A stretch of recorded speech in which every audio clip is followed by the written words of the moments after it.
नमस्कार, मैं हूं सौरभ श्रीवास्तव। प्रधानमंत्री नरेंद्र मोदी के 7 साल के कार्यकाल में अब तक का सबसे बड़ा फेरबदल देखने को मिला। ये कह सकते हैं कि प्रधानमंत्री नरेंद्र मोदी अब पूरी तरीके से नई टीम के साथ, नई ऊर्जा के साथ काम करेंगे। राष्ट्रपति रामनाथ कोविंद ने बुधवार को लगभग 43 मंत्रियों को शपथ दिलाई है, जिसमें से 36 ऐसे नए चेहरे हैं जो मोदी कैबिनेट में पहली बार शामिल हुए हैं।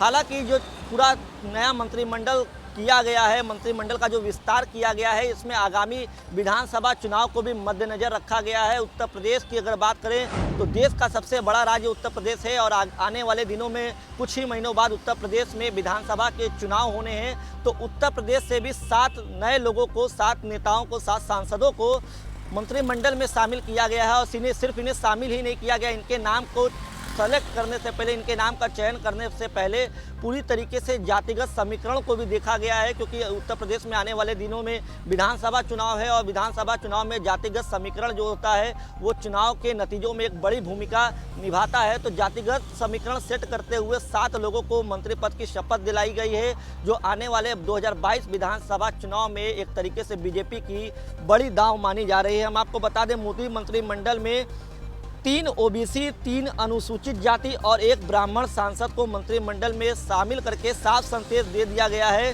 कि आगामी विधानसभा चुनाव में पार्टी की रणनीति जातियों के साथ क्षेत्रीय संतुलन बैठाकर बहुमत हासिल करने की रहेगी, क्योंकि ये माना जा रहा था कि उत्तर प्रदेश में ब्राह्मण जो है वो खासा नाराज दिख रहे हैं योगी आदित्यनाथ से। तो ब्राह्मण के भी, एक ब्राह्मण चेहरे को भी मोदी मंत्रिमंडल में शामिल किया गया है उत्तर प्रदेश से।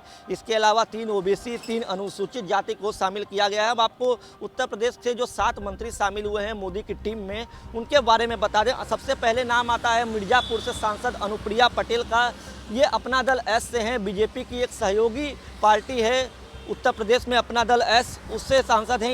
ये जाति से अगर देखा जाए तो जाति से कुर्मी है और क्षेत्र इनका पूर्वांचल आता है। इनके अलावा दूसरा नाम आता है पंकज चौधरी का, महाराजगंज से ये सांसद हैं, जाति से कुर्मी हैं, क्षेत्र इनका भी पूर्वांचल है। तीसरा नाम है BL वर्मा, बदायूं से राज्यसभा के सांसद हैं, जाति से लोध और क्षेत्र से रुहेलखंड के हैं। भानु प्रताप सिंह हैं, भानु प्रताप सिंह वर्मा जालौन से सांसद हैं, जाति से दलित और क्षेत्र से बुंदेलखंड के। तो पूरे तरीके से क्षेत्र को भी इसमें ध्यान में रखा गया है। इसके बाद नाम आता है कौशल किशोर का, लखनऊ के मोहनलालगंज से ये सांसद हैं, जाति से दलित पासी हैं और क्षेत्र इनका है मध्य यूपी यानी अवध।